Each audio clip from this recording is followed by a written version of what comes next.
RJD और JDU के गठबंधन के बाद पहले चुनाव में मोकामा की सीट गई आरजेडी को, तो गोपालगंज पर बरकरार रही बीजेपी। मगर लोगों का मानना है कि वोट काटने के आरोपों के लिए मशहूर एआईएमआईएम नेता ओवैसी और बीएसपी की मायावती का भी बहुत बड़ा रोल रहा है इसमें। हेलो, मैं हूं साहिबा खान और आप देख रहे हैं अनकट। तो बिहार में 2 सीटों पर विधानसभा के उपचुनाव हुए, मोकामा और गोपालगंज सीट पर। रिजल्ट के बाद अब लोग एआईएमआईएम के ओवैसी और बीएसपी की मायावती को वोट काटने का जिम्मेदार ठहरा रहे हैं।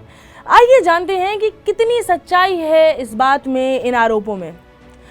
तो गोपालगंज की सीट बीजेपी ने करीब 2000 वोटों से जीती है। ओवैसी की पार्टी एआईएमआईएम को 12000 वोट मिले और बीएसपी को 8000 वोट मिले। यानी कि इन दोनों ही दलों की वजह से अच्छे खासे वोट कटे हैं और बटे हैं। खास करके ओवैसी की वजह से मुस्लिम वोटों का बंटवारा हुआ है। कई जानकारों का कहना है कि जिस तरीके से तेजस्वी ने ओवैसी की पार्टी का आरजेडी में विलय किया था, उसका बदला ओवैसी ने ले ही लिया। दरअसल इस साल जून में एआईएमआईएम के 5 में से 4 विधायक आरजेडी में जाकर मिल गए और बिहार की सिंगल लार्जेस्ट पार्टी बना दिया आरजेडी को। ये पहली बार नहीं है कि ओवैसी ने तेजस्वी यादव को नुकसान पहुंचाया हो। बिहार विधानसभा चुनाव के वक्त भी सीमांचल यानी कि पूर्णिया, कटिहार, किशनगंज जैसे इलाकों में ओवैसी ने अच्छी खासी पकड़ बना ली थी और 5 सीटें जीत ली थी। इसके अलावा करीब 10 से ज्यादा सीटों पर आरजेडी को नुकसान भी पहुंचाया था।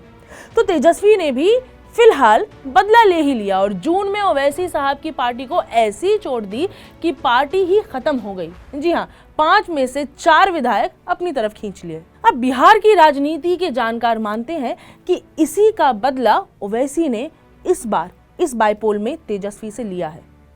गोपालगंज के बहाने अब एक बड़ा सवाल RJD, Samajwadi party, Trinamool Congress, NCP और कांग्रेस के सामने ये है कि ओवैसी के बढ़ते प्रभाव से कैसे निपटा जाए। क्योंकि ये तो सच्चाई है साहब कि मुसलमान मतदाता ओवैसी को वोट दे रहे हैं और मुस्लिम वोटों का ये बंटवारा बाकी दलों को बहुत चोट पहुंचा रहा है। इस पर ओवैसी साहब का भी ये कहना है कि भैया, इस डर से कि दूसरों के वोट पर चोट ना पहुंचे, क्या हम चुनाव नहीं लड़ेंगे।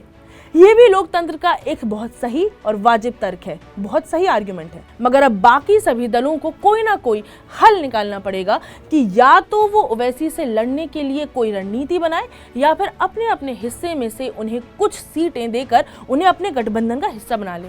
रही बात मायावती की, तो इन बाईपोल से ये भी समझ आ रहा है कि अभी भी मायावती का चर्राटा बरकरार है, उनकी पैठ बरकरार है और अभी भी लोग उन्हें वोट दे रहे हैं जो बाकी पार्टियों को चोट दे रहे हैं।